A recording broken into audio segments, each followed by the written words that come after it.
I don't know what happened. We're going to keep going. Okay. I think because we didn't move maybe the mouse or something. But anyway, we're back. Okay, we're back. So you were saying about like the... If you don't have kids, if you're not a mother or a father, yes, are you going to experience... Can you experience unconditional love? I think historically that's been the way that mostly... Well, I think it's possible. I think historically, developmentally as humans, as we wanted to survive and grow and have more human beings, like we think we were organized to... That was the way that we did it only. Now, in the recent generations, we're realizing we have enough people. Like there's 7 or 9, I don't even know how many billions there are now. Uh-huh. We have enough people. So I don't think anymore it's critical that we have only that way to develop unconditional love. I'm pretty sure, I don't know. I think we'll know when we die and then we go back to where we came from. We'll know whether we're supposed to be here to learn unconditional love. I think we're here learning about love in generally, for sure. Mm-hmm. And I think now what's arising are different ways to experience unconditional love. Like even if you don't have children, people are finding other ways, whether it's intimate relationship, or with yourself. Exactly. Or as an aunt or uncle or a godfather. I'm this for some 2 boys. So, I think it's one of life's gifts to experience unconditional love, to be the source, that fountain of love for another being, which is unconditional. And that's a really rare gift to give to the world and to those individuals that receive it. Nice. Yeah. It's very interesting about talking about unconditional love because it's like, and I think also it's like first with ourselves. I think if so. you can, if you can go there, right? For sure. For sure. Yeah, and it's like, I guess when I think about, I think the tendency to think, people think they equate self-love with selfishness and being self-centered. Okay. And this is it can happen also. Like I have experienced some people that are that way. But they are two very different things. You can be, it's like, I guess maybe that's part of the dance of life, is to balance between loving yourself and loving the world or other people. Like maybe the people that master that are the people that are living life to the fullest, possibly. I don't know. But I also associate like unconditional self-love as, for example, being healthy, taking care of yourself, doing sports. That is like, I love myself first. Or being aware of what you think, before what you think first and what is good for you. Yeah. And then, not in a selfish way, the rest. Oh, yeah. I think there's different ways to love yourself, for sure. Like you mentioned, physically, doing things for your physical body that you know support you and are good for your body. Mm-hmm. Emotionally, finding, allowing yourself to express different emotions, having strong relationships with people that are supportive in that way. You can support yourself mentally. We were just talking before we were recording this about affirmations and how, the quality of your thinking. Aligning yourself with your purpose in life and your soul purpose. And these are all versions of loving yourself, which can be engaged with. So I think, so it's important to do these things, to love yourself all the ways that you need to be loved. And different people, I think some people, like, I'm aware that some people, they're not as interested in the idea of like the soul purpose. I really have gotten clear about that in recent years. With what you said. Yeah. And it's, you don't have to have a soul, if it doesn't resonate for you, then it's okay. I think maybe your purpose is just to enjoy life and exude love, and you don't even have to think about how that's going to be with other people. I know people like this that just are a fountain of joy and love, and that's fine. So, so for those people, you don't have to spend so much time thinking about your soul purpose. You just have to take care of yourself enough to still be that fountain of love for other people. That's it. Nice, interesting. Yeah. And in which way, you were talking before, it relates this with obsession. Oh, yeah. So, because I've had this for sure in my life. It's recurred a few times to become obsessed with people. And we can get obsessed with people in the same way we talked about before. Like, some people, there's a guru complex where people can spiritually get obsessed with someone because they think that person has the answers for their soul purpose, life purpose. I've seen that can happen especially in the self-development world. That can happen. So that can be some obsession. You can have an obsession mentally, like with someone, like you convince yourself this person is the only person that is the right one for you. You can become obsessed that way. Some people get obsessed physically, like addiction, sexually with people. Emotionally, I more tend to have the obsession is a strong word for me. I wouldn't call it an obsession, although maybe if I look back now, maybe it was. Just having a lot of emotional needs met by one person and allowing that one person to be, like thinking that person is the source of all my emotional support, and then get fixated on that person, and that's not healthy. So you can develop emotional obsession as well. Well, maybe there are different degrees of obsession and depends on the time. Yes. I think almost everyone, we are in a part of our life obsessed with someone or something. The thing is to be aware of that and take control of the time and the degree. And as regards this, you were also we were talking a little bit about this, and which could be like the warning signs of, for me, for everyone listening to this, like, okay, this might be obsession.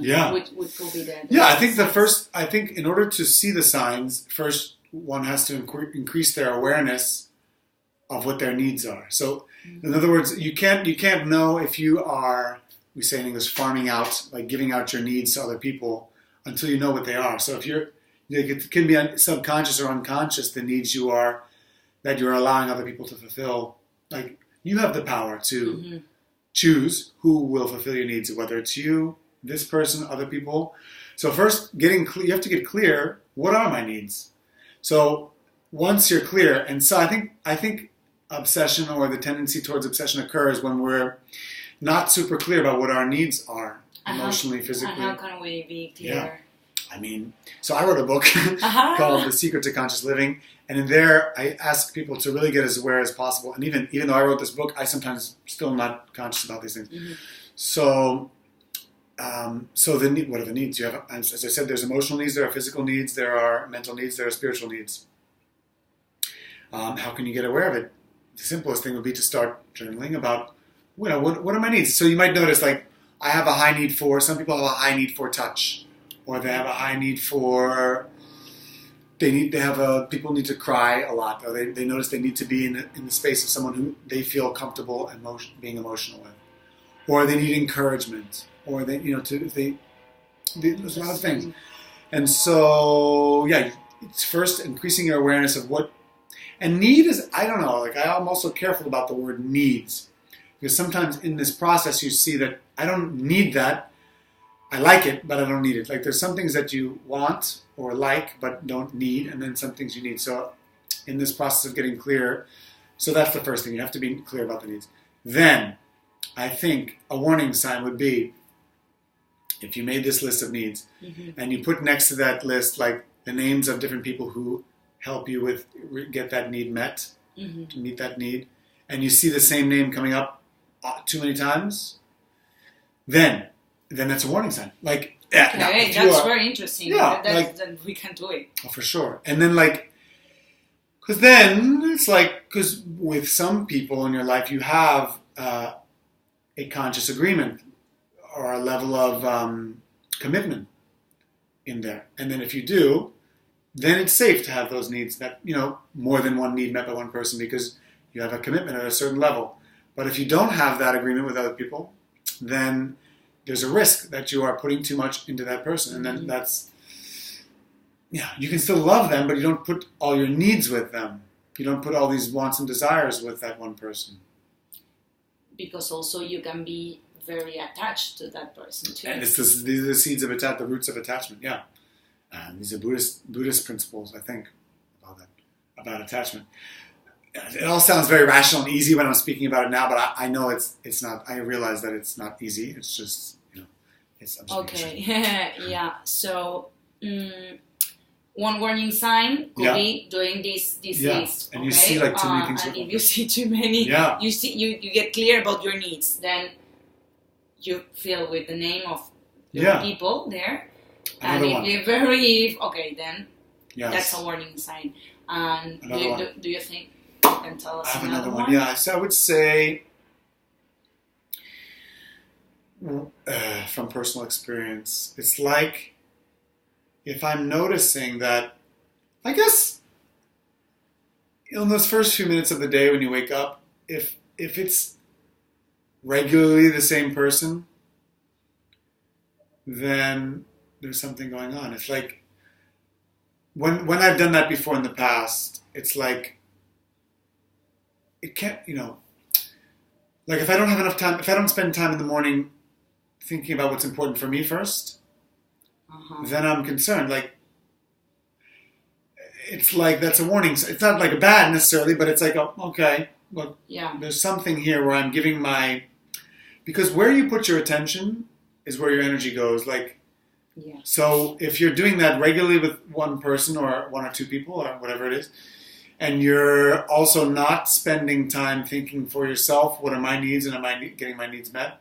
That's a warning sign. I think if you wake up in the morning, or if you can't go a day without a certain number of days without speaking to someone, that's a warning sign for me. Like, I notice once it gets like, interesting. Now I look back, it's like, it was 2 or 3 days that if I didn't hear from that person, then I'm like, I don't like it. And that's like getting close to addiction. Not like the worst kind of addiction, but like a version of it, emotional addiction. Yeah. Yeah. So and we all do, we're all doing this. It's not like there's no shame in it. It is just a warning sign. Warning sign. Yeah. Okay. Nice. Yeah.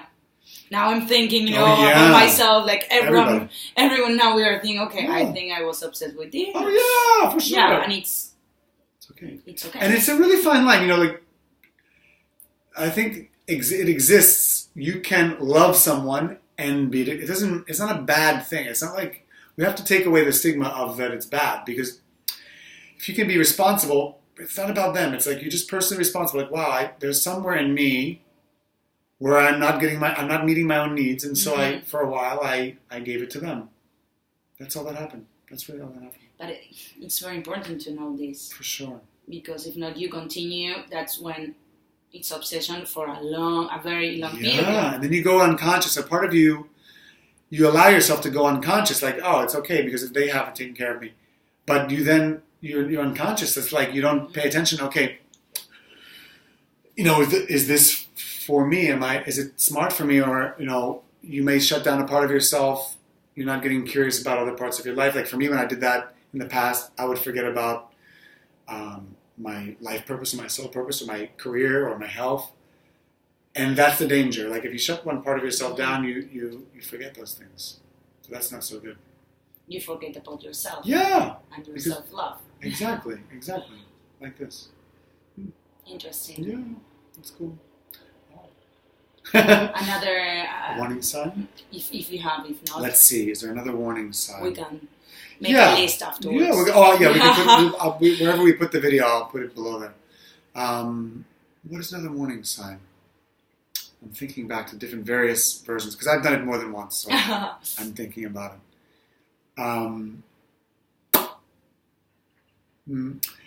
So a warning sign could be that if with someone that you're becoming aware that there's some version of this going on, and you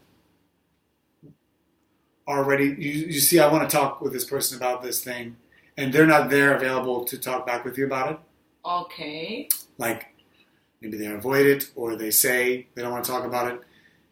This is a warning sign. Like, if there's someone whom you have a lot of energy and attention to, and your needs are being met by that person, and they're not willing to talk about it, doesn't mean you have to have like a big conversation, but if there's some resistance to conversation from that person, then that's also a warning sign. Yeah, very clear. It doesn't mean, but it's like just a warning sign. It's like I would say like, okay, now maybe I need to talk with other people about this and find a way to disperse my attention from this one person. Great. And so now we have plenty of warning signs. And for example, I realize I have 3 of these warning signs. If someone realizes this, which could be the way out. Yeah. So the thing to do then, I think, I don't know for sure for you, but it's either some people can work themselves through it. Some people, as soon as they see they're doing something like this, then they will make the change. If that's not happening after a little while, I tell people all the time, like, tell the truth to someone that cares about you. That is, look for someone who's unconditionally loving for you. For some people, that's their parents. For other people, it's not them. Their sister, brother, good friends. Just start to get it out of your head and into conversation, and then I think people will see. You start to see it. I mean, even we did that when we first met with Carolina. I did this conversation, so I think that was helpful for me in that moment. So if you can't do it yourself after a little while, I would just start to talk with someone. It doesn't have to be a professional. Doesn't have to be a therapist. Doesn't have to be a coach. Even could just be like someone who has unconditional love for you. I'm just bringing it back to our conversation moment. So I think that would be the first thing to do, and then from there, because then it's highly individual. What action you need to take? Like for me, there's a certain action I need to take. Other people will be different. So I can't say what you should do, but I would say if it continues for a while after you have become aware of it, then you need to take some action, and that's going to depend on that individual in the situation.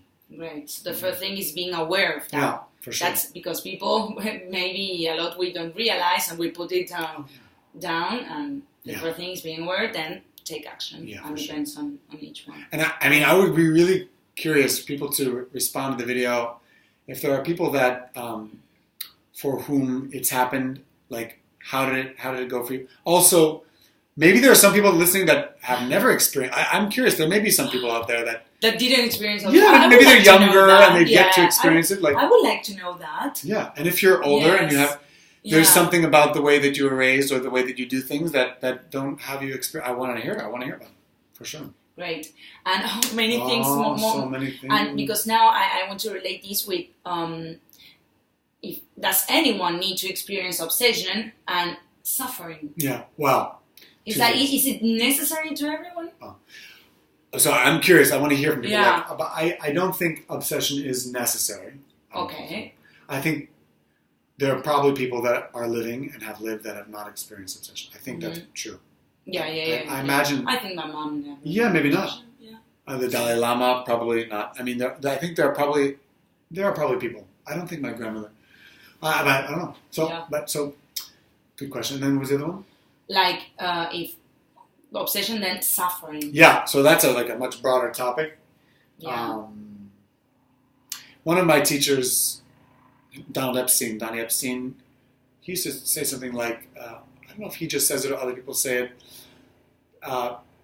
like pain is going to happen. You're going to have pain, but the suffering is optional. Like pain, you're going to have a physical pain, emotional pain. It happens in a moment. Like I can think like, physical pain, you're going to fall off your bike. You're going to babies fall, like adults, you have a physical thing that happens. Mm-hmm. That happens. Emotionally, when someone dies, you're going to have like that.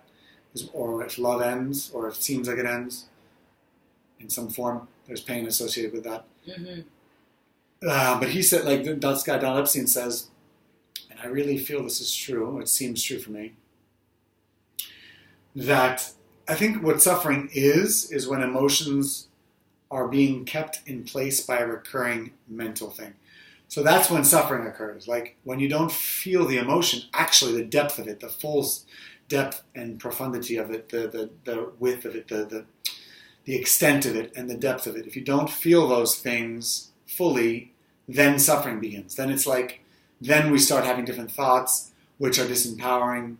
We tell other people around us, we create this whole vortex, like a suffering, the victim comes in, and all these things. Then it's like, that's when the suffering is occurring. So that's optional. I mean, I don't know.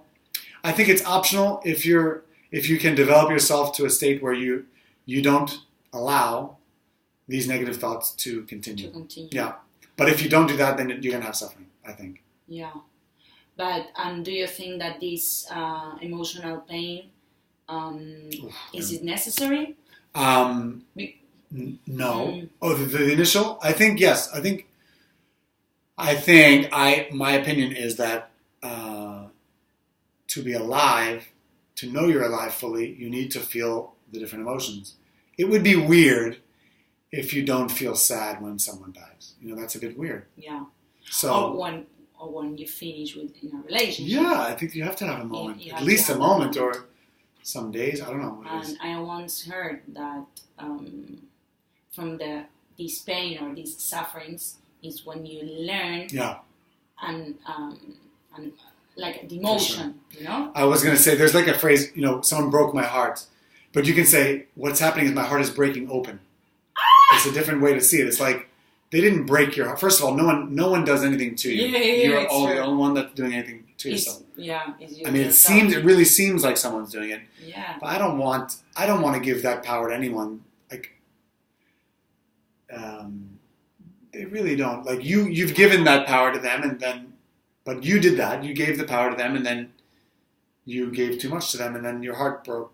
But it broke open. It's just like, I gave so much to them, and now... Well, the same can happen with obsession. I'm giving all the power. I'm giving all my energy, all my... And most people, they're not even asking you for that energy or that attention. You're just doing it because you're unconscious about it. So that's what's happening. Interesting. Well, we have to finish. Oh, we have to already? My God, so fast. So it's incredible, huh? Yeah. So maybe we have a part 3. It's a very interesting topic. I want to know more. I want to know the warning signs, what we can do. Yeah. I want your opinion too, because maybe we can help each other. Yeah. Tell us what else about this conversation was interesting. I want to know. Yeah. And well, I have many other questions, but let's keep it to next chapter. Perfect. So with what do you want to finish with? Well, I say for myself and to anyone, like, there's no regrets. Like, when it comes to love, if you have a regret, like, what? Like, why? I've had that sometimes, and like, I think at the end of life, probably when you're dying, the looking back is like, it won't be about a regret if I gave love or I felt love. It would be a regret I didn't express or I didn't feel it, like at the times when I didn't. So to have any regret about love is a waste of time, I think. So that's how I would complete this conversation. Wow, my skin is like, because I think like when we go back to where we came from or when we're about to leave here, that's how could you regret love? Yeah. So no regret, no regret, because you learn from that. And you are what you are. And it felt good when you were doing it. Yeah. So even if you didn't learn from it, it felt good. Nice. Thank you very much. Yay. Love you. Gracias, Carolina. I love you too. And love you guys. Bye. Bye.